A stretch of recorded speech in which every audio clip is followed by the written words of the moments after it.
Can you guys see the screen? Yeah. Yes. Oh. Okay. In case due to any sort of internet connection I drop off in the middle, please one of you just call me immediately because I won't otherwise get to know about it. This has happened quite a bit in last week while doing some other KT series. ठीक है. Should we wait for a minute? Maybe we'll wait till 10:30 and see if some more folks join. We can just start from there. Till then, yeah, the idea of these entire sessions, one thing that I want to kind of make clear is that we will be covering everything from the basic algorithm or techniques that get used in NLP to the more recent advancements. But that doesn't mean I'm going to be able to cover everything, right? I might be able to go till BERT or one of the latest advancements, but not every single model that has come out in the last 1 or 2 years or 3 years.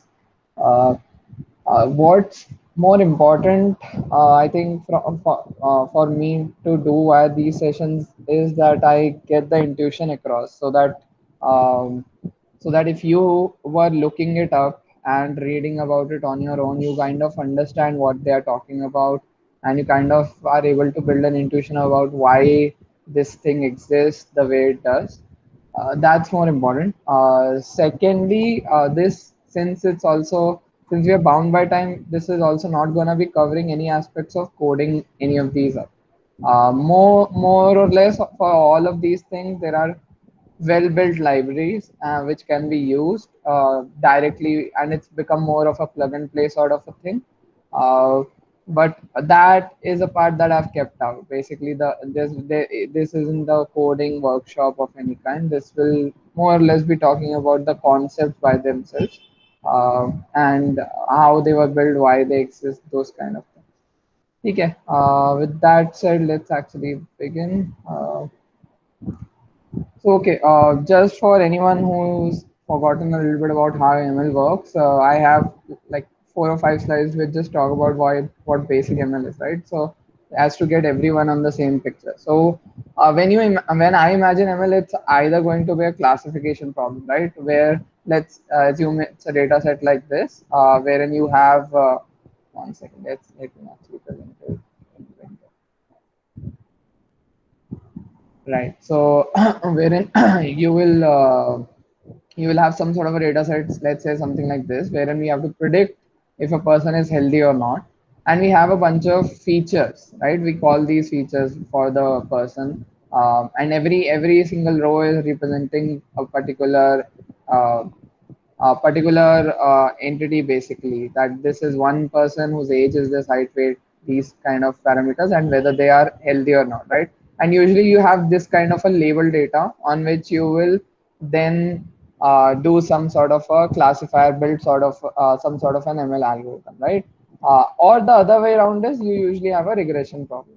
In regression, what happens is the thing that you're trying to predict is not does not have few uh, buckets, right? It can be any number. So heart rate, for example, can take up any values, right? It could go from 0 to 150, 160 also, right? So of course, it shouldn't go to 0, but it can, right? So when you have heart rate, or you're predicting things like prices of entities, they can be any number. So that kind of is called a regression problem.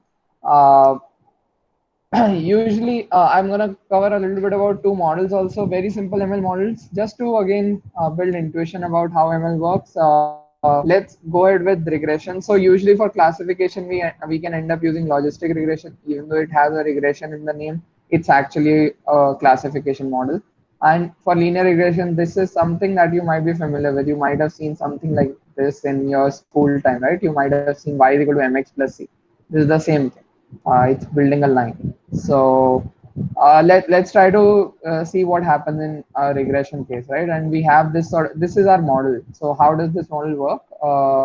What happens is you pick up a row, okay, and that row becomes your x, right? And you start with some randomly initialized w, and these w is usually called weights. Okay. um, and then you have a randomly initialized b. Okay, so both w and b, everything that is in red in this slide is completely randomly initialized. Okay, so these numbers do not have any sort of a meaning attached to them at the start.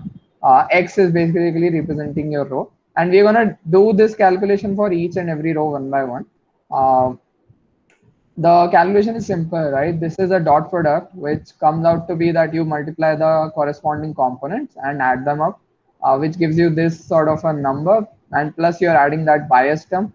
The B is usually called bias. So weights and biases is a very common term, are very common terms thrown around for any ML algorithm. Okay, and this gives you an output of 170,370, right? Which is not at all 85. So this is what happens, right? When you're using randomly initialized weights at the start, you're gonna get some random value at the end, right? But what we want is we want the value should be 85 or as close to 85 as possible, because when it is close to 85, that's when our model has basically learned correctly, right? To predict the heart rate for any given person. So this error now can be used to, since error is nothing here. For example, 170,370 minus 85 is your error, like extent of the error, or it's also called cost, or it's also called loss. So what we do at that this point is use some basic calculus to kind of minimize. We want to minimize this error, right? And you remember maybe school times we used to find out minimas using taking derivative, setting derivative to zero. So something similar happens here. We use gradient descent, which does something similar. It figures out using your derivative what direction to move in to reduce this error. Okay, and where what all can we move in this equation, right? The only thing we can move is w and b. X remains constant, right? X is this line, age 2 takes medicine, these numbers, so that's going to stay constant. The only thing that your algorithm can change is weights and biases, and that is where the learning happens. So if you keep on changing your weights and biases, your weight keeps on reducing, bias maybe keeps on adding up, your ultimate line that this y is equal to wx plus b is forming keeps changing, right? And that, while it started with some random line, in the end ends up becoming a line which kind of fits your point, all of your points, and predicts a number which is very close to these numbers. And that is entirely what is machine learning in short, right? If I had to if you have to imagine now any ML model, it's basically this, right? So nothing much more else. There could be more complex formulas compared to y is equal to wx plus b. Like neural networks end up being a much more complex formula, right? If you have to just write it down, but it's essentially the same thing. You have some weights and biases which automatically get you. Moving on to the classification side, we had written this formula, right? If you see the internal part is the same. The only part outside is this. There's this uh, sigma symbol that appears on the outside, right? So sigma is nothing but an activation function, and this one is called sigmoid activation function. Its entire job is to squish the output between 0 and 1. So this is what sigmoid's graph looks like. What this basically means, this is a formula. You don't need to remember these formula as such. But the entire idea behind this is that, hey, you remember we were getting that value 17037 as our starting value of this wx plus b. What a sigmoid of this value would come out to be is 1, something closer to 1, because your x, this is just doing sigmoid of its input, right? So our x would have been this 170370 in that case, and that would have given us a value of 1. Otherwise, if it would have been a very negative value, then it would have given us a value of 0. And that's all that sigmoid activation function is doing, right? It squishes your output between 0 and 1. And that's why it's good to use in something like binary classification, where you in the end we had to predict 0 or 1, right? Whether a person is healthy or not healthy. Basically, you can use almost the same algorithm where weights and biases will change based on the error, but you are applying a sigmoid, so whatever output value comes up which is unbounded gets bounded to 0 and 1. And if it's closer to 1, you mark it as 1. If it's closer to 0, you mark it as 0. That's how classification model is working, right? And in short, an algorithm, any ML algorithm is just a mathematical formula to get a final value. You will initially start with randomly initialized weights and biases, and then you apply them in the formula. You get some output for each of your rows in the data set. That output of the formula will give you some sort of an error or loss or cost, right? Multiple terms used in the domain, and then you use calculus to change the weights and biases to reduce this error, right? And you keep doing this thing, the third and fourth point keep going in the loop, right? Because you have reduced the weights and biases now or changed them. After that, you again do an output of the formula. You'll find that error has reduced but it's still there, and you'll keep doing calculus step as well, and you keep on updating your weights and biases. You keep doing this until your loss is very small, ideally, or for a bunch of iterations that you want to. And that's ML, right? Now, how does ML work with text? By the way, feel free to ask me any questions and interrupt me in between. Don't wait till the end. Cool. So again, we talked about classification regression, right? So a text classification or text regression problem might look something like this, right? A classification problem might be that you've been given a bunch of text headlines and you want to predict the category of them, right? While regression problem might look like description of, say, some houses are given and you have to predict the rent, right? Here, this is a completely it could have any value, right, from 0 to, I don't know, 1 million or something. So this becomes a regression problem, while this there are only a few categories. Maybe there'll be 15 categories or 30 categories. So this becomes the classification problem. How do we deal with these? Because the problem that comes up here is, if we try to plug in our old formula of linear regression or logistic regression, this is our x at this point, right? Previously we had x as all those numbers which we were able to multiply with randomly initialized weights. Here we can't do that math, right? We can't multiply text with some numbers. So the problem that comes up is that we need some numbers in here. And that is the art of NLP, right? You have to basically turn text into reasonable numbers, and if they are, then that is basically what NLP is all about. And today we are going to cover three parts of those, right? Three ways of doing that. How we can convert your text data into numeric data, which can then be used for your ML models. And these are the three that we're going to have a look at. Okay, so to start with, let's consider that this is a simple problem that you are given, right? You have to basically, you are given a bunch of headlines. For the reasons of not having a lot of space, I'm just limited it to 4 headlines. And what you need to do is you need to find similar headlines, which could be clubbed together, right? So, Tarun, what would be your way of doing this? And I want a strictly engineering way. I don't want an ML way right now. Whatever comes to your mind as the first thing, the first concept that you'll try. Simply like divide the words and find common words kind of thing. Yeah, makes sense, right? That is the thing that comes to everyone's mind, I think. And that's where the ML part also starts. Okay, so we're gonna do the same thing. Basically, figure out which if there are common words, then those sentences are more similar, right? But we are gonna, while doing so, we're gonna kind of discuss a bunch of terms that get thrown around quite a lot in NLP space, right? So but we're gonna do the exact same thing, kind of. So for every headline, you want to figure out like if 2 headlines have common word, right? For which maybe you'll first split each sentence by their words, what words they contain. This is basically called a tokenization step, where what you're doing is you're just splitting every sentence by words. Um, there are also some recent tokenization techniques which do not just split by words, but they also have some prefix and suffix tokenization schemes also. Like remaining becomes remain and then hash hash ing. Okay, so there are a bunch of tokenization schemes that exist right now, and you can build your own as well. But the idea here is to split your entire sentence or text into tokens.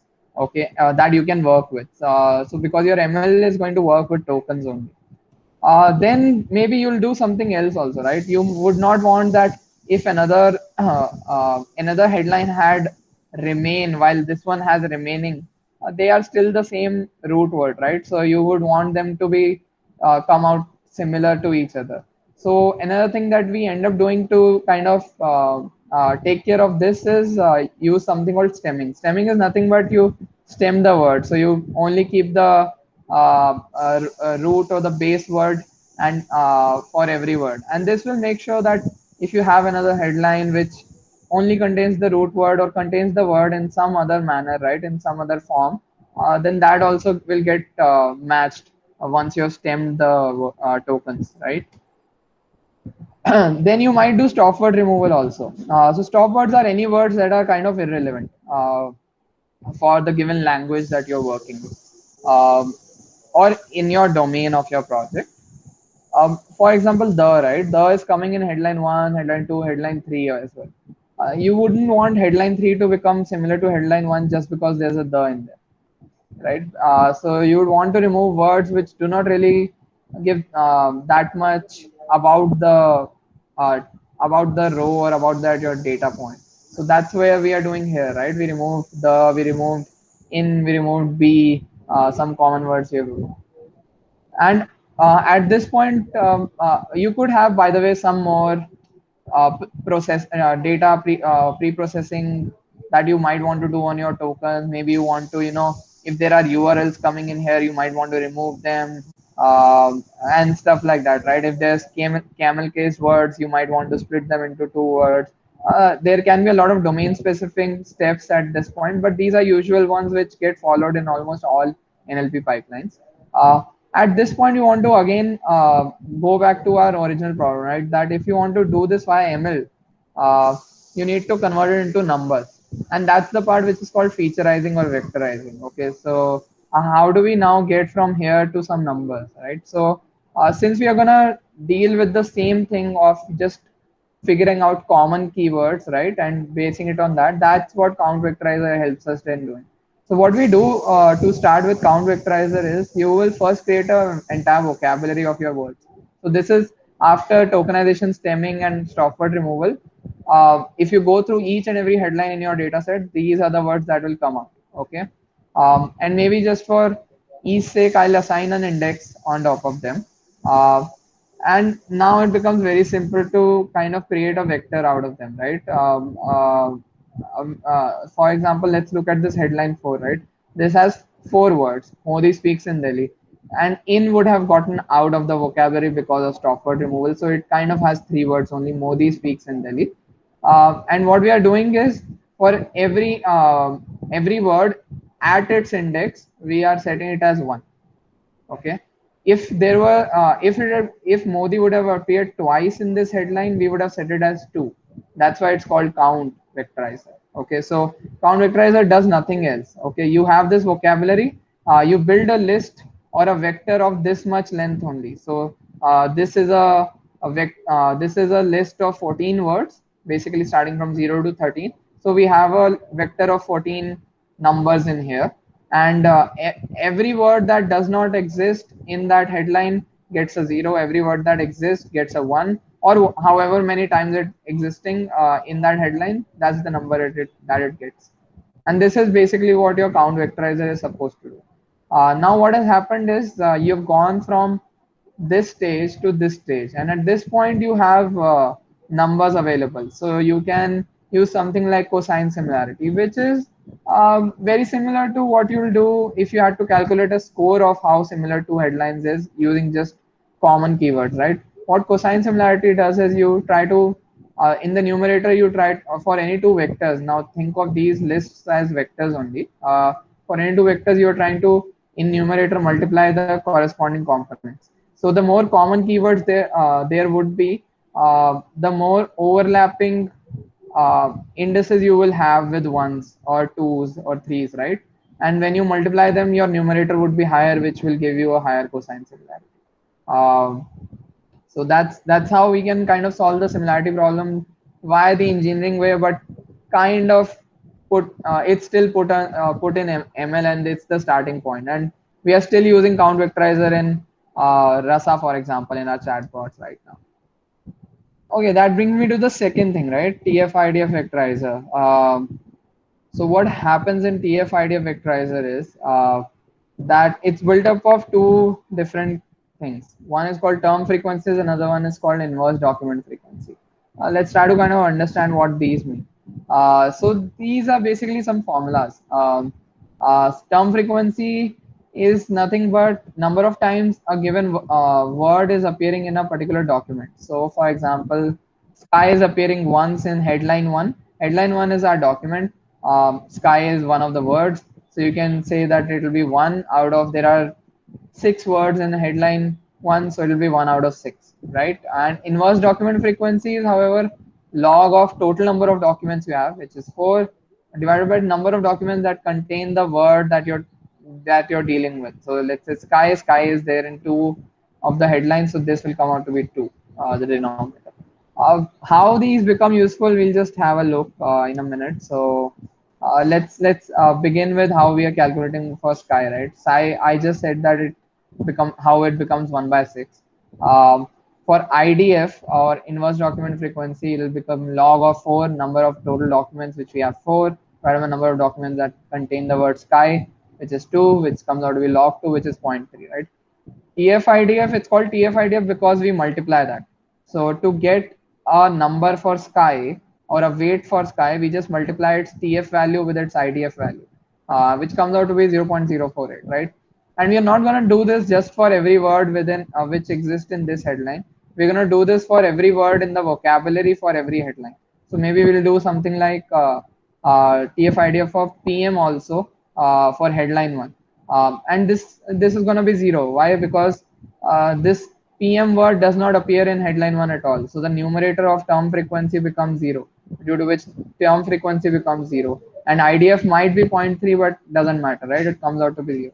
And you're going to do this for every single word, right, in the vocabulary, which will end up giving you a vector again for each headline. Uh, why are we even using this formula is, here's where it becomes interesting, right? So let's think about the word will, right? I intentionally did not keep it out via stop word removal because this word is appearing in all of the sentences, right? So what happens in here is term frequency. Let's talk about will with respect to say headline one, right? It will still be 1 by 6 because will is appearing once and there are 6 words. However, when you think about IDF of the term will, right, it will come out to be there are 4 documents and all the documents contain the word will. So it comes out to be log of 1, which is 0. What this has done is it has kind of given TF-IDF again as 0 for a word which is appearing in every single document. And that's the important part, right? TF-IDF in essence helps us kind of give very low weight or 0 weight to commonly occurring terms of the corpus because they are not really helping us. So this is like uh, one method to automatically discover the stop words that might be there in your data set, right? And get rid of them and not consider them at all. While term frequency is just giving the weightage if the word exists. And together what they do is together they, when they're multiplied, they give high weightage to only those terms which are very representative of your document and not to the commonly occurring terms. And that's what we want, right? That this is why this is kind of considered a improvement over count vectorizer. And at this point now we can kind of do what I was just talking about. So that for every word now you again have a vector of 14 length because the vocabulary was of 14 length. And now but instead of ones or zeros or two, uh, every component of this vector is kind of just representing the TF-IDF value of that word and that document, right? So will is appearing in up here, and that what it ends up being. Even though it looks at like the third word here, the we removed as the soft word, so it's actually the second word. That's why it's coming as here. I've also kind of written a small code piece as to how we calculated this, which I've shared here, which you can look at later on if you want to. Okay, so at this point, we have discovered two different ways, right? Count vectorizer way of converting the text into vector, and TF-IDF way of converting a text into vectors.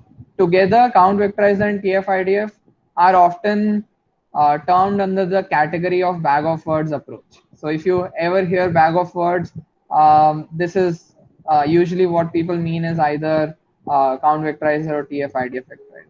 The reason it's called bag of words is also quite intuitive. What you're doing is you're directly looking at your vocabulary and figuring out vectors based on that, which is you're just thinking of these as bag of words. You have lost all the order that you had in this vector is not giving you any information about the order, right?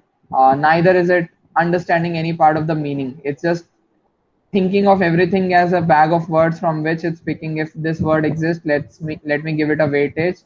If it doesn't exist, let it be zero, right? So that's what this is doing. Okay, now this was the similarity problem that we were talking about. If we had to do classification, let's say we had to, you know, classify these headlines into categories, like say these are weather headlines, these are maybe politics related headlines, then this is not the place where your things end up. Okay, for similarity, sure, you could do cosine similarity here itself, but if you need to do something more, you need to have a classifier on an ML model after this.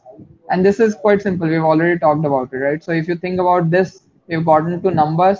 We can represent it in the same format, right? Where you have a category, which is your what you want to predict, and now you have these features which you have formed. So a vector is nothing but representing a bunch of features, right?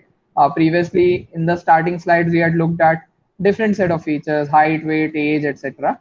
Now you are just getting your features built automatically via a rule-based mechanism, which is your TF-IDF mechanism. And this at this point has given you to represent every headline as a bunch of numbers.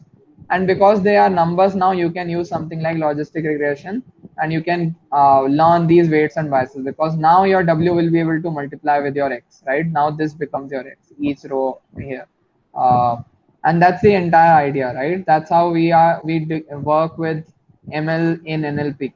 You convert things to numbers, and then you apply your usual ML models that you would apply otherwise also.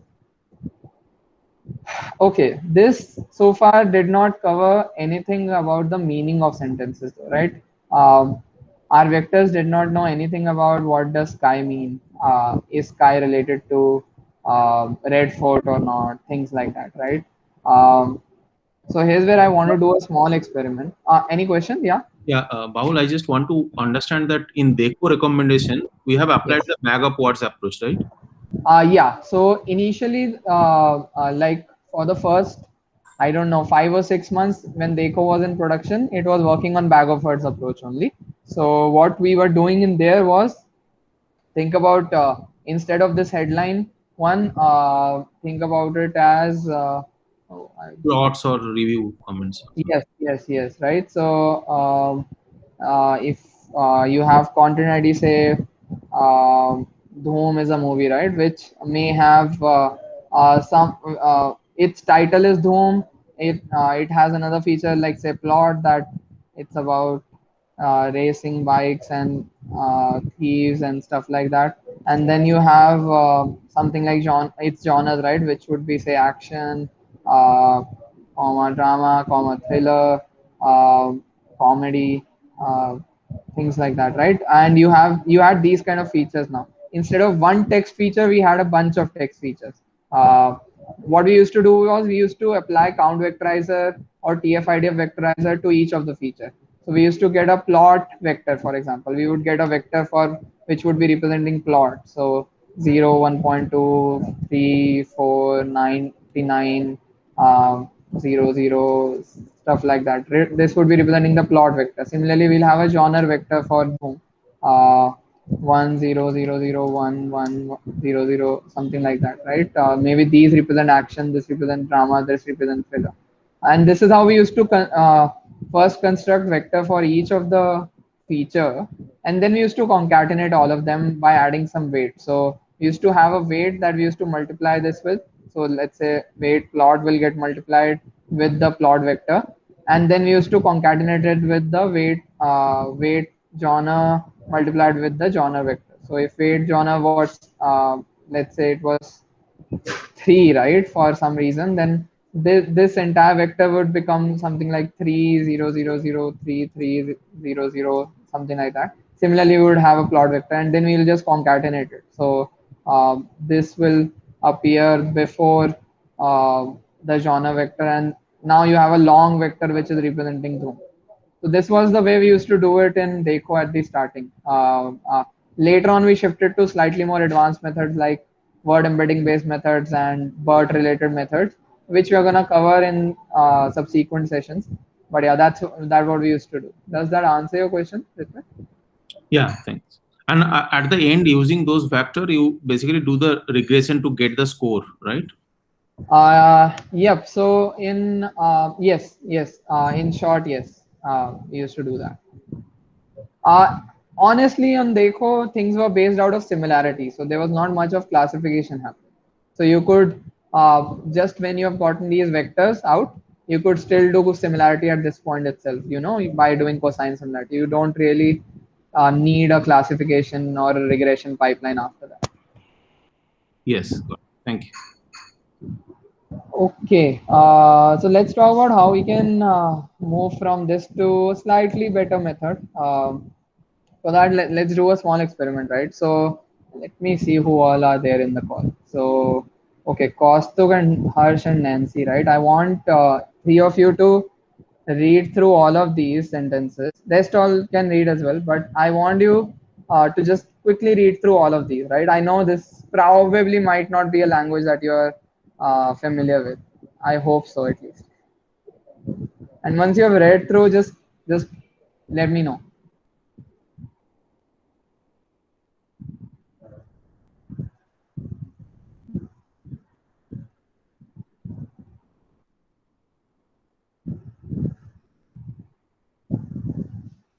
Are you guys still there? Yeah, I'm reading the I'll last listen. minutes. ठीक है. Cool. Go ahead. ठीक है हो गया हाँ, हो हो गया? गया. Okay. Nancy, are you there? Yeah. Okay. पढ़ लिया क्या? हाँ, जितना हो पाया. Cool. So here's the question, right? Which word would you say is very similar to excellent? Excellent. You have to pick another word from all of the words that you see here, which other than excellent, of course. Which other word do you feel would be similar to it? I want to just which one? Fourth sentence, last word. Okay. Harsh, Kaustubh. मेरा भी वही था. Okay, Kaustubh. यार पता नहीं Take a guess, na. Don't worry about it, bro. ठीक है second line में थर्ड या fourth word Fourth word. Okay, fine. ठीक है. Second line वाला तो नहीं है. This basically means I like the number 39. So it has nothing to do with excellent. Okay. But incredible, which I think both Harsh and Nancy got correct, is the word, right? That means amazing. This means great in French. This is French, right? Now, even though you did not know anything about these languages, you kind of could. We were able to get a majority vote here itself, right? Of that, this is the word that could be similar to this. Why was this happening? Why did you pick up incredible? Harsh, Nancy. Presentation के साथ describe था इसलिए. Okay, same reason क्या Nancy या some other reason? एक तो हाँ presentation के साथ था और दूसरा it looked more like incredible sort of. Cool. ठीक है, वहाँ पे तो you used your English knowledge. But yeah, that is the idea what I also talked about, right? That word to wake or word embeddings is all about judging words by their company. So for example, let's just think about all of these examples, right? Have a great day ahead, have an amazing day ahead. My phone can record in 4K resolution, his phone can shoot in 4K quality. Can you please get the bill? Could you please get the check? I had to debug his code line while I literally checked his code line. You can see while the bold words are appearing in very similar neighborhoods, right? So we can kind of see that when that happens, you can consider them to be similar words to each other, and that's the entire idea behind word embedding or word2vec. Okay, when it came out that words that are appearing in same context are are similar. That is the entire idea. Okay, so what this will do is you might want to plot these up, right? The entire idea is to make them as vectors. So for example, when you'll now plot this up, what word2vec will end up giving you is, because they are appearing in similar context, it will give you a vector very similar. Great and amazing will appear very similar to each other, which means that they'll be appearing in the 2D vector space very close to each other in the plot, right? Record should will also be very close to each other and away from other words, right? Debug and check have to be similar. Bill and check also have to be similar. So check will end up being somewhere in the middle, but again, still close to both of them. So that's what happens via word2vec. And what this basically means is something like in mathematical terms, you have described each word as a vector.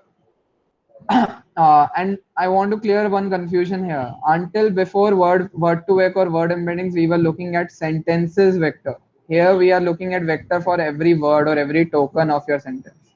Okay, so we have changed to finding vectors for every token, not just for the entire sentence. And we are dealing with words vectors now here.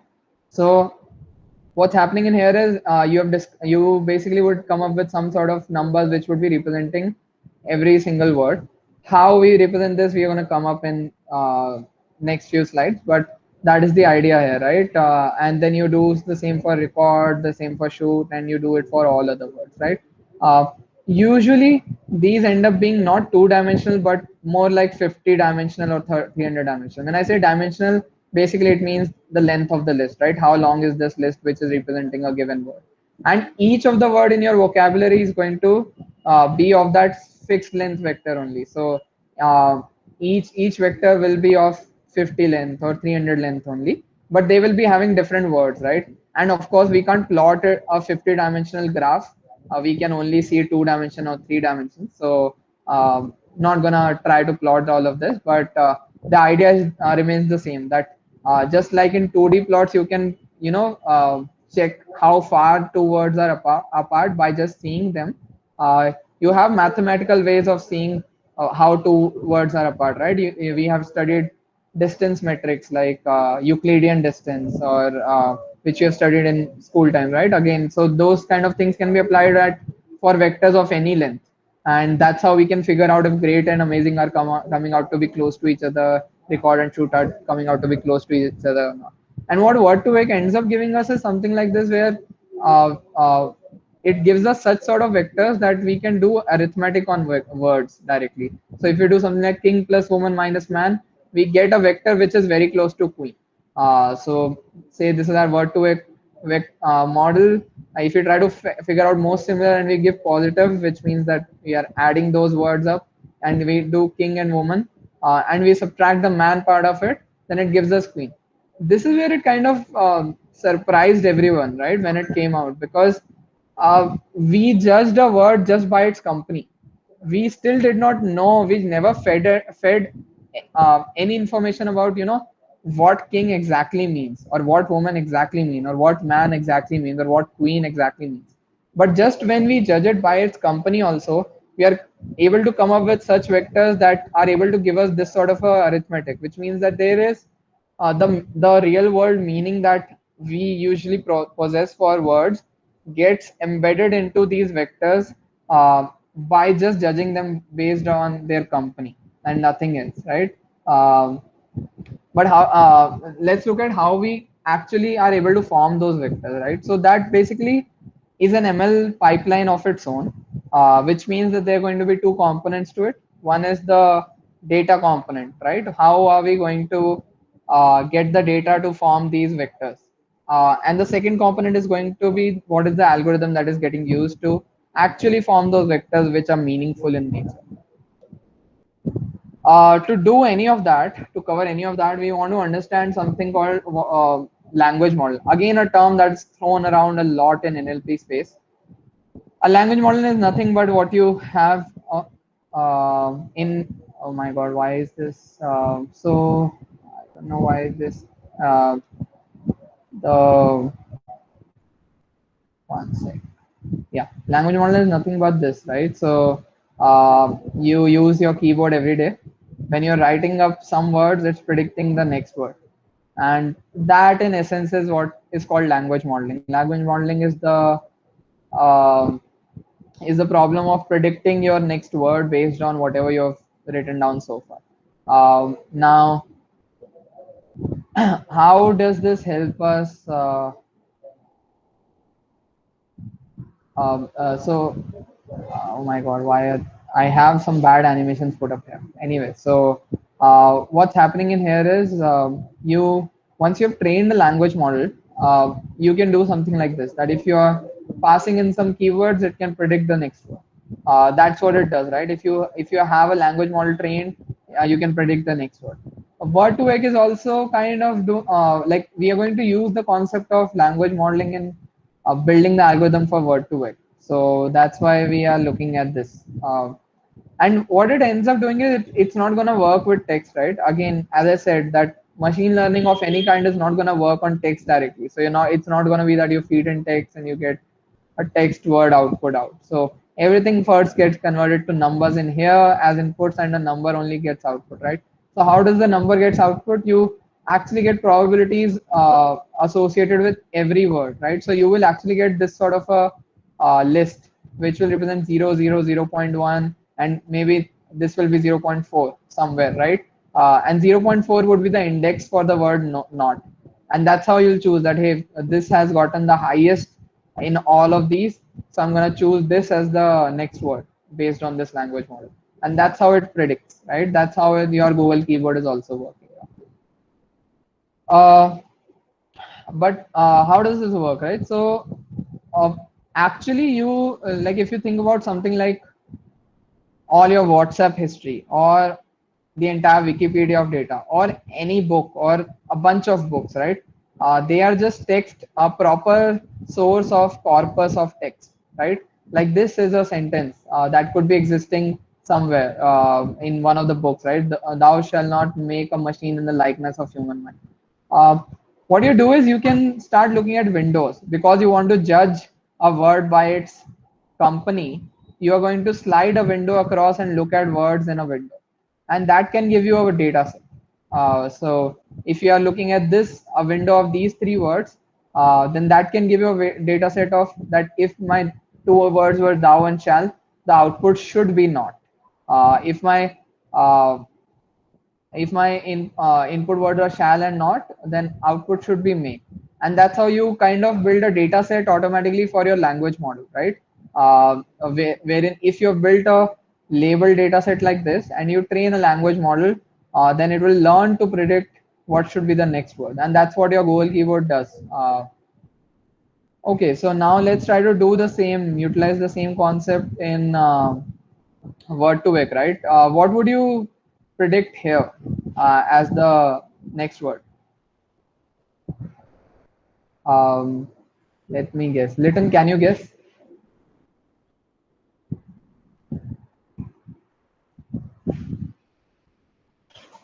Okay, he's probably not active. Maybe Ritvik, you can take a stab at this. What would you predict to be the word here? Would not go out. Okay, that's fair. That's fair. Should not go out is fine. Would you have predicted the same if I would have added and drive at the end? Or would you have changed the word that would come up here? I mean, obviously you'll change drink and drive. Right. So far when we were looking at language model, we were just considering that next word based on the previous words. But the concept that is important here is that you need to look both ways, right? The words that are coming in on later on also can decide what this word should be, right? So Now what happens in word2vec is this is exactly what you do. So let's say this was our sentence, right, which exists somewhere in the corpus. You're going to look at this window, the highlighted window, should not drink and drive. And that we can turn into something like this, that we have 4 inputs and we are trying to predict the middle word. That we have to predict, we'll train a language model which will try to predict drink, for which we will give it 4 inputs, should, not, and drive, right? And an even better way to do this is that let's not just do it in this form, that you give 4 inputs and predict an output. Even though this will look stupid, this actually works. You can just pick up them as single word input and single word output. That should is a neighboring word to drink, not is a neighboring word to drink, and is a neighboring word to drink, drive is a neighboring word to drink. And this also works. And this is usually what's called continuous bag of words, wherein you use the context words to predict the central word, right? There is another way how word2vec builds a data set. The other way is kind of the opposite, wherein your input is the central word and you try to predict the contextual words from, right? So kind of just reversing the problem. We do some optimizations also to build this data set. So right now here, what would be happening is you will have this output and you will be predicting, that long list of vector wherein maybe the 40% comes out to be for not. So that's why the output comes out to be not. You can instead turn it into a simple binary classification problem. So drink and should have to occur together. So they both become input and your output in that case is 1, that yeah, these are neighboring words. And any word which is not neighboring, like say random word or purple, then in that case your output becomes 0, right? This is what's called negative sampling. Actually, it's called random negative sampling. What here we do is we have a window from where we can derive this part of the data set, the neighboring words part of the data set. And for any non-neighboring words, we can just choose a random word from the dictionary that we have. And we will say that there is a higher chance that a random word chosen from the dictionary will probably not be a neighboring word. And we construct our data set like this. This is how word2vec builds its data set. You kind of build a data set like this. And this is called self-supervised because any labeled data set is called a supervised data problem, right? But here we have built the supervised data set without actually setting and labeling anything. It got supervised on its own. That's why it's called self-supervised. On its own, in the sense we had Wikipedia data lying around, we picked up a sentence from there, and we figured out, we went through sliding windows in there, and then we figured out this sort of a data set on its own based on whatever text is there, existing there on the internet. And this is where how, because we are writing language in its proper form, that itself gives rise to a labeled data set to us for something like word2vec. How does the algorithm part work, right? So we have built this sort of a data. Algorithm works like this. For every word that exists in your dictionary, right? Like say drink, random, etc. Right? Everything starting from A to going to Z, words that start with Z. You will have a embed. Embedding is just another word for vector. So every time I call embedding, just think of it as identical to vector. So for every single word, you will have a starting vector to start with, and this is going to be completely random. So for example, this is a completely random vector that we start with, which has no meaning at all, right? Just a bunch of random numbers that I've picked up from a random library, and I've just put them up here, and I've assigned them to drink, and it's okay, right? We can always, with ML, you can always start with randomly initialized weights. So this is your weights at this point, and that's what you do. You build a matrix. So you build a vector for each word. So let's say this is a vector. Maybe these have some numbers 1, 5, 10, and 7.2. Not, I don't have good handwriting. Yeah. So once you have these vectors available, you form these twice, just for the reason of how word2vec was built up at the starting of it. You do this twice, right? You form an embedding vector, you form a context vector for the same thing. again randomly initialized, completely randomly initialized, and that's your starting step of the algorithm of word2vec. What you do then is you try to do dot product, usual dot product that we are so used to seeing now. You will have drink and drive. We know that this should give us an output of 1. We have a label data set.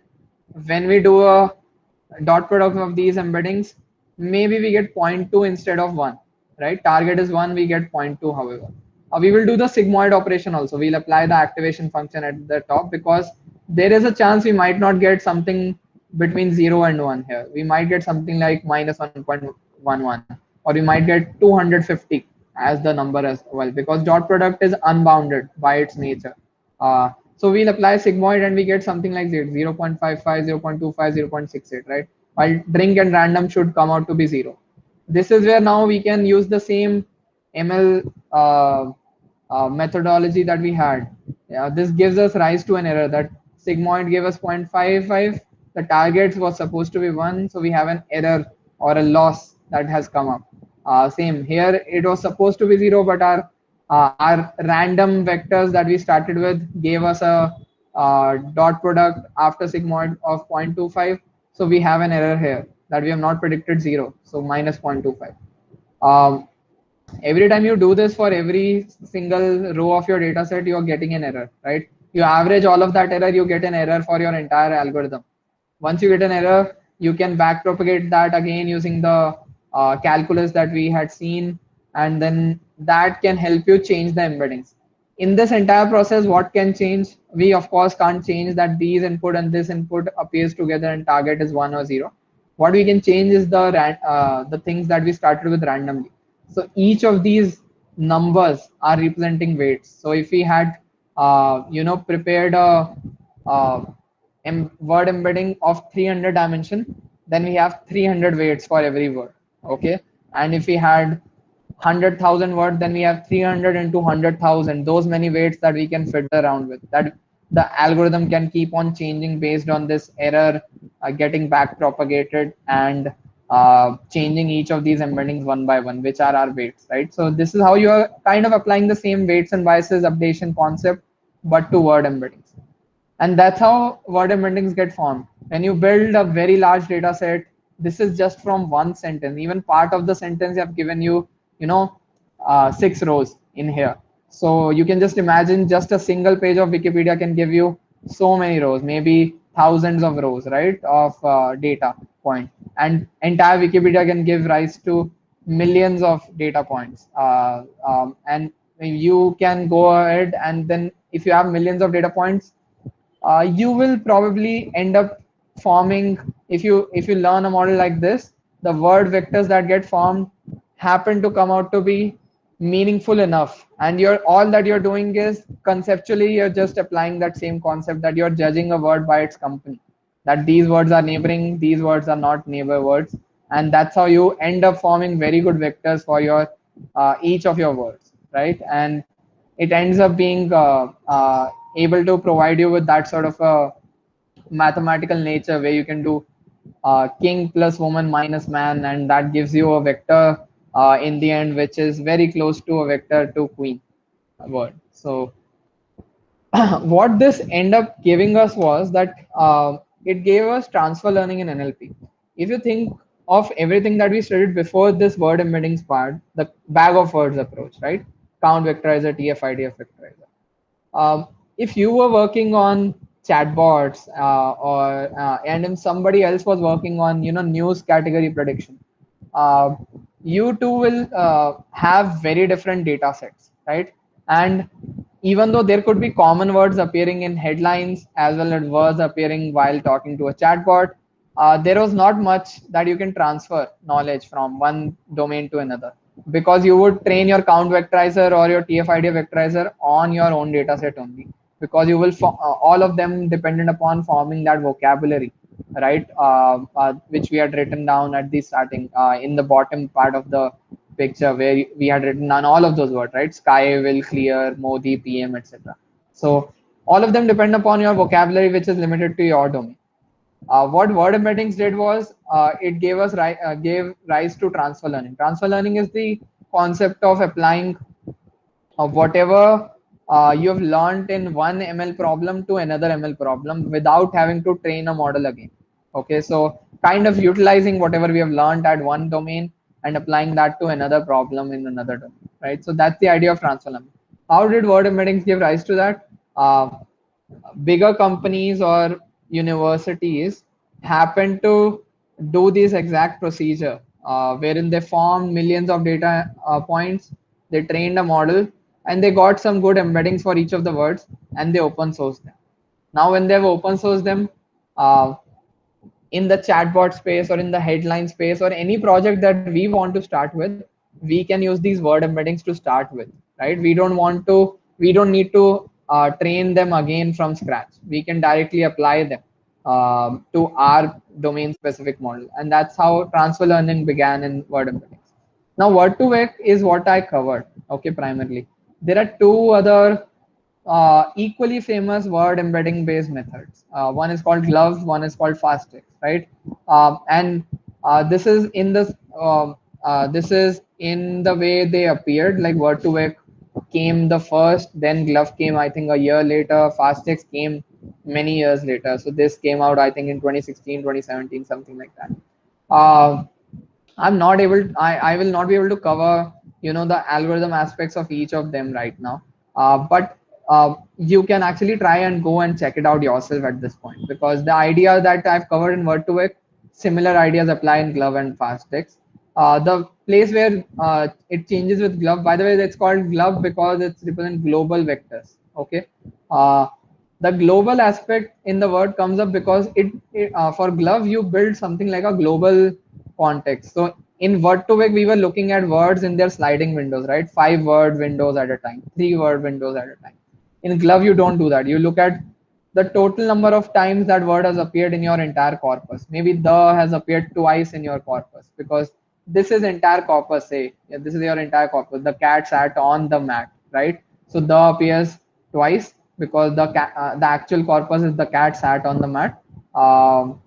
And that's how you build your entire global uh, uh, dictionary. And if there are sentences where entire in the entire document, not looking at the context of just 5 words or 7 words, but entire sentence or entire paragraph, if 2 words are appearing together, then you consider them, count them up, right? So the has appeared together 2 times, the and cat has appeared together 1 time, the and sat has appeared together 2 times, the and on has appeared together 1 time, mat and cat has appeared together 0 times. Maybe that was our data set, right? So that you build something like this, and then now you have now you apply very similar algorithm that you do dot products. You start with random word embeddings for the and cat. You'll do dot product.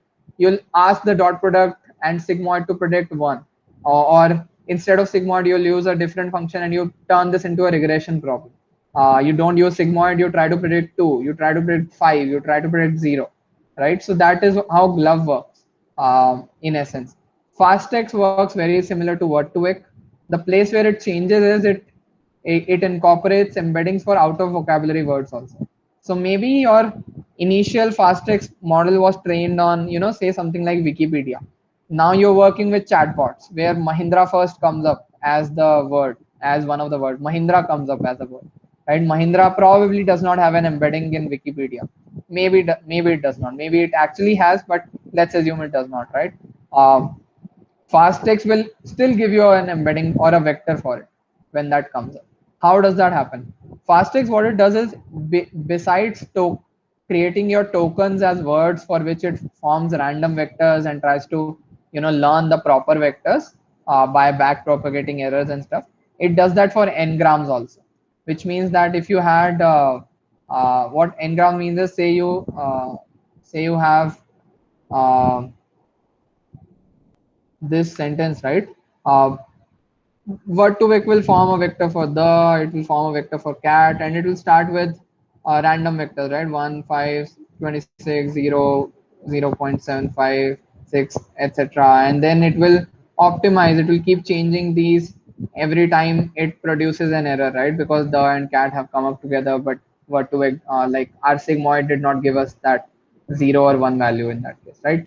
What fasttext will do is it will also do the same thing, but for say 2 grams, a character 2 grams, right? Char 2 grams, which means that it will form a random embedding for th, for he, for ca, and for at, and then for SA, and then AT, right? I'm picking up two characters which are appearing in succession, and then just creating them as their own words.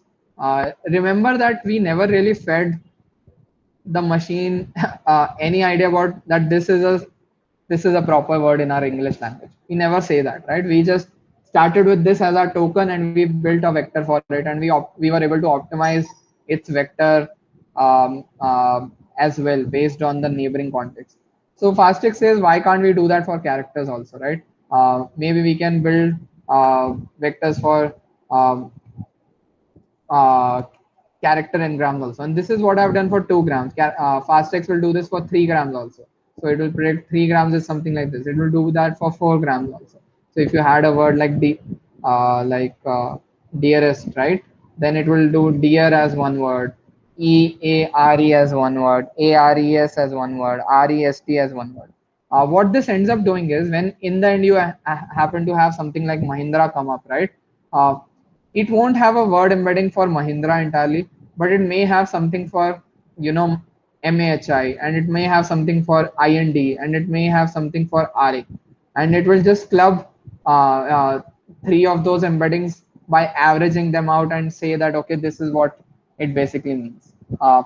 Of course, that may not come out to be very meaningful in nature many times, right? So it's not to say that out of vocabulary words, Fasttext will always perform well. But many times it does. For example, think about the word remaining. Maybe remaining never occurred in your entire corpus of the text on which your word-to-vec model was, Fasttext model was trained. But now it has appeared at runtime from a user.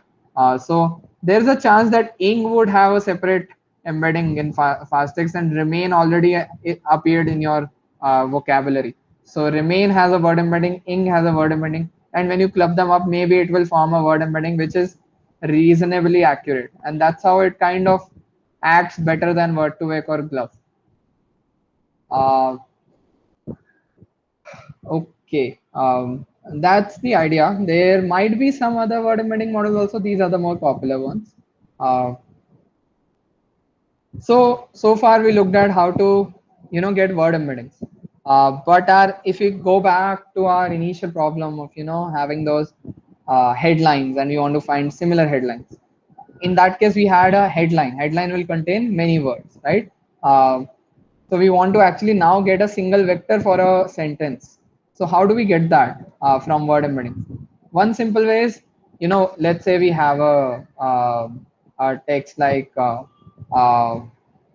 sky will be clear today. So we have a vector now based on word2vec for sky. We have one for will. And we have so on so forth for till today. Let's just concatenate all of them. Why not? This is 300 dimension, this is 300 dimension, this is 300 dimension. We will have a 1800 dimension vector, or just list of numbers if you want to make it simple, right? Which will represent this entire sentence. The problem with this approach is that it will not work. Another sentence might come up that which will have a different length.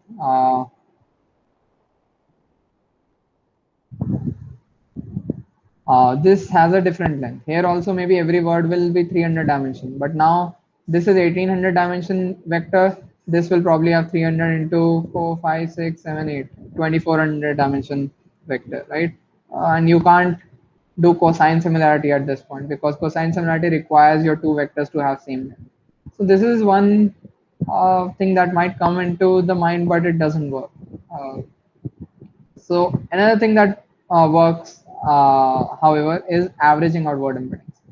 What this means is when we were saying that we had vector for sky and will and, you know, today, Um, to form the embedding for the entire sentence, I will average these vectors, which means that if I had, say, uh, three vectors, right? 1, 3, 5. The second vector is, say, 4, 5, 10. Third vector is 3, 9, 1. Then your average will come out to be 1 plus 4 plus 3, which is 8. Let's make it 2, right? So probably 9 divided by 3, which is be 3. Then 9, 14, 17 divided by 3 come out to be, I think, 5.66. And then 5, 10, 16. So again, 16 divided by 3, 5.33, right? So this comes out to be your average embedding. Because everything exists in that 2D or 3D or actually 300 dimension or 50 dimensions, and you remember that we were able to do that sort of a mathematical conceptual equation, right? That king plus woman minus man was giving us queen. Because that sort of a metric of plus minus mathematics, regular mathematic works, right? Averaging also works. Averaging ends up giving us a vector which kind of represents a good combination of each of these vectors. And that is what a sentence is anyway, right? A sentence is a combination of words that describe the sentence. So this is something that works out very well. We still to this day, and not just we, but everyone in the domain of NLP still ends up using this till now, and it's still is the recommended answer in 2018, 2019. Even if you go right now to Stack Overflow post, you will find this as the top answer of how you want to combine word embeddings to form a sentence vector. Uh, but that's not the only way. Again, there are some more approaches that came out. Just like we form word2vec to get word embeddings, you can do doc2vec. Very similar in concept, but uh, uh, instead of starting with random initialized embedding for every word, you start with a random initialized embedding for every document or for every sentence, right? You start with a sentence in its own, and you say that I'm going to give it one embedding, and then you are going to judge sentences which are appearing in context of each other. So your sliding window will be windows of sentences, not of words at this point. But the entire concept otherwise remains the same. And in this case, what will happen is you'll end up getting sentence vectors instead of getting word vectors. There are some problems also. I forgot covering that. When you average out word embeddings, your word order is lost completely, right? Concatenating would not have lost the word order because you would have concatenated in the same order as they appeared in the sentence. But as soon as you average them out, you don't know if it was, sky will be clear today in Delhi, or would it be today Delhi while clear sky. All of them would have, both of them sentences would have given you the same average out word embedding. So you lose the word order. In doc2vec, you lose interpretability, which you are also kind of losing in word2vec also. So any word embedding, you kind of end up losing interpretability. Like if I'm going to tell you that king as a word vector is this 9.2, 3.7, 0, 10, 99. Can you really tell me what this means? Why is it 9.2? You can't really. We don't care also, right? Because uh, whatever king's vector has come up to be, it's close enough to queen, it's close enough to man, it's close enough to royal, right? And that's all that matters to us when we want to do machine learning or any sort of rule based things on top of this. But these actual numbers, we don't know what they mean. Okay, like why is this 9.2 and not 15.5, right? So we can't tell that. That's why you lose interpretability as soon as you move to this. You did not lose interpretability when you were at count vectorizer or TF-IDF vectorizer, right? At that point, you could tell that this index represents sky and its weight is representing how relevant it is or how common it is, right? So count vectorizer, TF-IDF were interpretable. These things are not. Skip thought was another thing that came out. Again, very similar concept to doc2vec, but trains with sentences what word2vec did with words. Somehow, it's able to maintain the order of the word though by, attaching another component to the word vector which represents the index of word. So if your sky, you know, sky had some vector by default which would have come up from word to vec, you will add one more component to this vector, maybe say 1, which or 0, which represents its index, right? So that way you can kind of you have kind of made a word vector, but you've also added the positional aspect to it. So in some sense you are able to get a vector which has some idea of its position also. Of course, this can only be trained if your sentences are also in meaningful manner. Okay. FastSend is very similar to FastText, but it just had a bunch of optimizations underneath, which made it computationally faster. Um, Another thing is weighted sum of embeddings. So here, when we were doing average out word embeddings, right? This is similar to that. When we were averaging out, we consider every word to be of equal importance. While that is not the case, right? Sky will be clear today. In that, will might not be of that much importance. While sky, clear, and today might have a lot of more weightage that you might want to give it, right? And given it's a weather headline, you might want to give more weightage to sky and clear rather than today, right? So instead of doing an average, you can do a weighted average here, wherein you multiply the words vector with the weight that you decide, and then you average them up rather than just summing them up with equal weights. Okay, a couple of last slides. Word2Vec as a concept of embeddings for anything. So whatever we saw in Word2Vec, that is being used in case you use Spotify, that's being used for your recommendations. Here's the cool aspect of how it can be used for embeddings, finding vectors for anything. Okay, this is what Spotify does. So maybe this is the history, right? You have played all of these songs one by one. It will again do that same window approach. Consider this sliding window of 5 songs, okay, that you played one after the another. And then it will predict that, okay, this is the output that I'll give as input. And I'll try to predict that, no, this song as the output, this song is the output, this song is the output, this song is the output. And it starts with every song's random embedding, random vector. Every song gets a random vector at start. Then you start considering these window, form your data set from this of neighboring songs. And then you try to predict what are the correct vectors for each of the songs, which represent each of the songs, such that vectors that are close to vectors that appear in similar context would be very similar songs. In this sense, you are able to get songs which are similar to each other without ever having to do with listening to any of the songs, just from users playing history, right?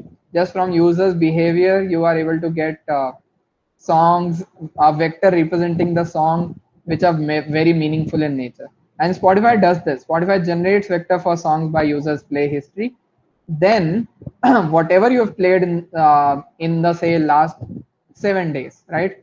Now it has a vector for each of those songs. So it will average out all of those songs vectors, and it will get a single vector for you as a user, right? Once it has gotten a single vector for you as a user, it will try to see what are other song vectors that are near this user vector, right? In that 50 dimensional space, 300 dimensional space, it will see what other vectors, song vectors appear to be near this user vector.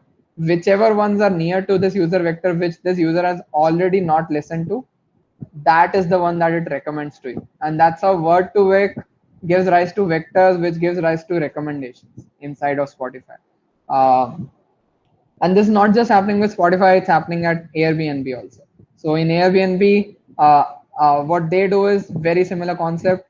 When you are when you search for some houses, right, and you are checking out by clicking each of those houses, it is trying to maintain this viewing history, recording your session history on the backside, and again going through them in window manner, because the aspect of window is very important. That maybe at the same time when you're looking for very similar things, so that's the idea, that at this point, instead of thinking of them as houses, think of them as words, right?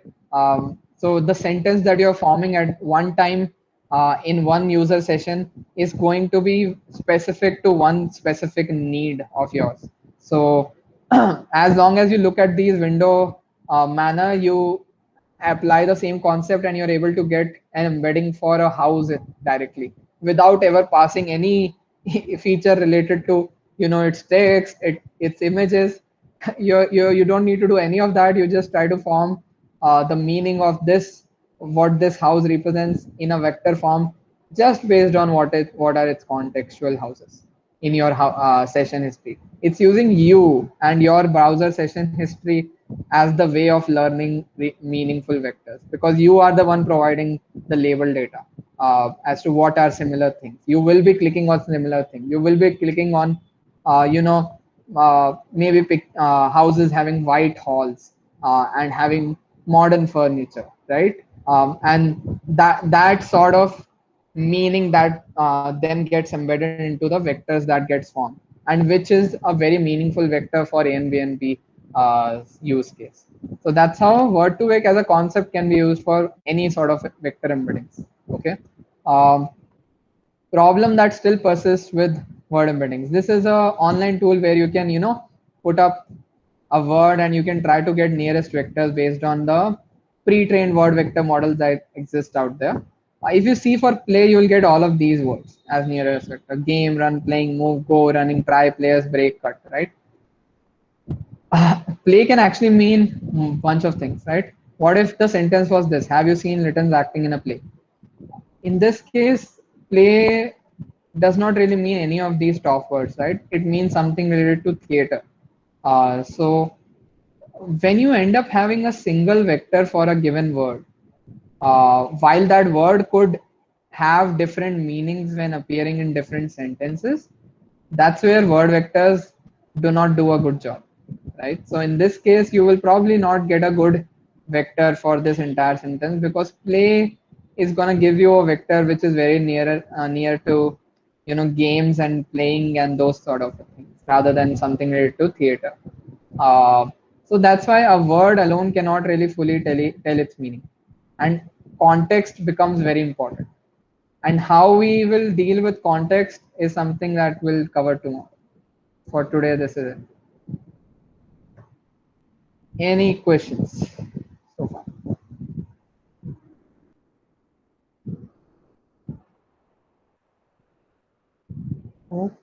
Okay. Any suggestions, feedback also is welcome. You can tell me right now. You can DM me, so I can try to incorporate those suggestions in the subsequent sessions. Bhav, one question actually. So, Word2Vec has a pre-trained model based on the concurrence of words, right? That's what you said. Yes. I sort of stepped out for a bit. But we also could use it for and train over that for a particular context. Yeah, we definitely can. We'll see how we do that in the next session. Okay, 100%. Any other questions? I have a doubt. Yep. So how do these things like fast text and all that compare to the models that we use in Rasa, right? Like Convert, XLMR, and all that. Like these are also essentially used to get word embeddings, right? Right. So a little bit of correction there. The models that we are using in Rasa are directly giving us sentence vectors. So more recent models, which we'll come to in the third session, probably on Monday, we'll see how we can directly form a vector for a sentence altogether, rather than doing it at word level. Okay. So when we talk about Convert, XLMR, things like these, they can give you a vector directly for the entire sentence that you feed to. While word embeddings like FastText, Word2Vec are giving you vectors at a word level. First of all, that's the difference. Second of all, word vectors are again the problem that I just spoke about, right? It does not consider context of the word for its vector. Like the vector for play will remain fixed once Google or some big university has trained and put it out on the web. it's gonna have that fixed vector, pre-trained vector. While play will actually be appearing in different sentences and have a different meaning attached to it. But every time you're going to use the same vector for it. While that should not be the case, right? Ideally, it should have a different vector every time it appears in a sentence based on what were the neighboring words to it. So that's what's not happening in here, and that's what happens in models or algorithms that came after word embedding models. So the things that we are using in Rasa are more contextual in nature. They can understand a word's meaning based on the context that it appears in that sentence itself. Yeah. Does that answer Got you? it. Yeah. Yeah. Also, this one, Any? Yeah. one more thing. This, let's say you say PM Mori now. Let's say in future, these things keep on changing. So do we have like people really annual models of that to improve on that, or how does it actually work out? Or we work on the older data set, whatever it is, and we fine tune to the current situation or the task at hand. That's a brilliant question. Yeah. So, as such, see, all these libraries like Spacey, right, provides you with a very easy way to fine tune your word-to-vec models on top of whatever is built out and kept out there. Uh, at the same time, they are not really regularly updated. Okay, so when you think about fast text or word-to-vec, word2vec was once trained on Wikipedia dataset and almost, I think, never updated after that. Maybe it would have gotten 1 or 2 updates, but never after that. But the one more reason why it's not updated that regularly is the data set on which it's trained is huge from word2vec perspective, and it's able to form very reasonable vectors for it. So if you do, changes in 1,000 documents, 10,000 documents, even in a year, it's not, or in a month, it's not going to change those word vectors quite a lot, or their relationships with respect to one another quite a lot. So I think that's the reason I think they are not regularly updated. That it used to do the job, and it did not require updations that regularly. At the same time, when you want to do fine tuning is just the aspect of training over top of whatever is pre-trained. That is now very easy to do. When Spacey came around, they made it very easy to do. So in Spacey, you can use a pre-trained model and then provide your own data, and it will learn your word vectors to be more specific to your domain by training them on top of the word vectors that they already have. So think of so that's what happens usually, that if you're not getting a good performance with original pre-trained open sourced word vectors, you can try fine-tuning it using something like Spacey. Cool. But yeah, usually they are not updated. When they were released, that's kind of ends up being their last updated timestamp. FastText was, I think, released recently, 2016, 2017 sort of time period. 2018 onwards, a big change happened in NLP space. So anyway, things changed quite a bit from there. Bahul, one question regarding the cross-language word vector. So let's say, for example, we are adding all the Indian language and along with English. Whenever that word vector comes output, the dimension doubles or is same dimension, then how this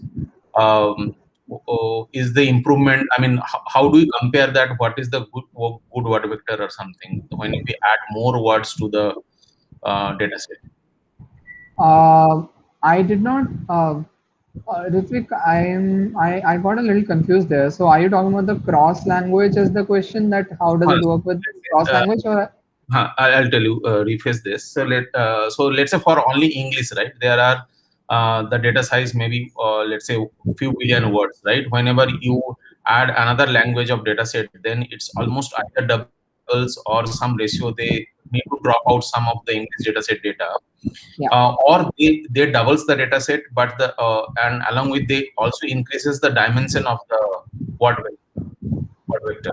No, so dimension, like whatever number of whatever length you want to keep, whatever dimension you want to keep for every word is completely upon you. By default, it's kept as 300 or something for word vectors. Okay, so it will remain the same. You just train it on twice the amount of data, and it uses the same concept. So if you are training on English and Hindi corpus data set, uh, if they are appearing, like if there's no sentence in which Hindi and English words are appearing together, then most probably anyway your English words and Hindi words will not end up, being clustered together in the vector space. If they are appearing in a mixed script format, right, where you have some Hindi word, some English word in the same sentence, then in that case you can use the word vector approach as it is, and you can decide whatever dimension you want for it, and it will train the model the way we did, right? Because in the entirety of what word vector is doing, it does not really have any clue about what those words represent, whether they are in which script they are in, right?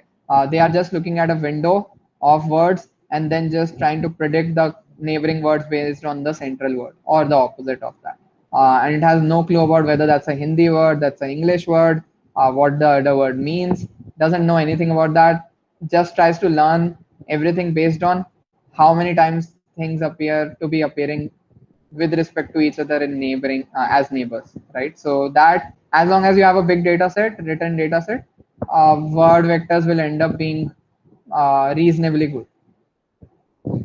And the dimension part is completely upon you. You can set it to 300, you can set it to 100, you can set it to 500. The higher you set it, uh, the more complex word vectors can be, right? So the more information they can possess. But at the same time, there is a trade-off. After a point, it's not going to help you too much, right? Maybe if I set dimension at 20, maybe it's not going to capture all the meaning, and I might not get that sort of an arithmetic working very well, king plus woman minus man. But when I set it to 100 or 200 or 300, maybe I start getting that, right? So you start judging how good your word vectors are based on, are you getting similar words to appear, have distances which are very close to each other or very small distances, and based on that you kind of judge how good your word embeddings are, and you figure out what number of dimensions you want to keep by this sort of an experiment where you would have tried for 100, 200, 300, 400, 500. After some point it would not have given as good a return in the investment, right? A law of diminishing return. So after 300, maybe it did not give that much of a return. Maybe it does not capture that much of an extra information if you increase dimensions beyond that. So that's why you kept it to 300. That's the way it would have been formed. And what about, let's say, we have already one base model, right? And word vector. Then transfer learning is make sense, or with I mean, let's say whatever case of voice bot, right? We have many more sentences are there, which are mostly related to specific call center domain. Whether does it help in that word vector? If should it do for transfer learning or not? As in, see, first of all, you should start try to do your own word vector model from scratch only if you have lots of data, right? So these word vectors will end up giving you good vectors only if you have a good scale of data. So maybe doing it months down the line might make sense, might give you some decent vector. But at the same time, I don't think it's going to give you a good return because we have much more advanced models than word vectors which exist. Might as well train on that, right? If you have collected a bunch of data set, might as well train more advanced model, right, rather than going with word to vector. You can, of course, in theory you can.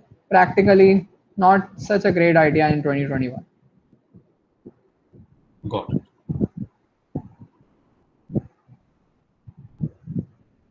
Cool. Any other questions?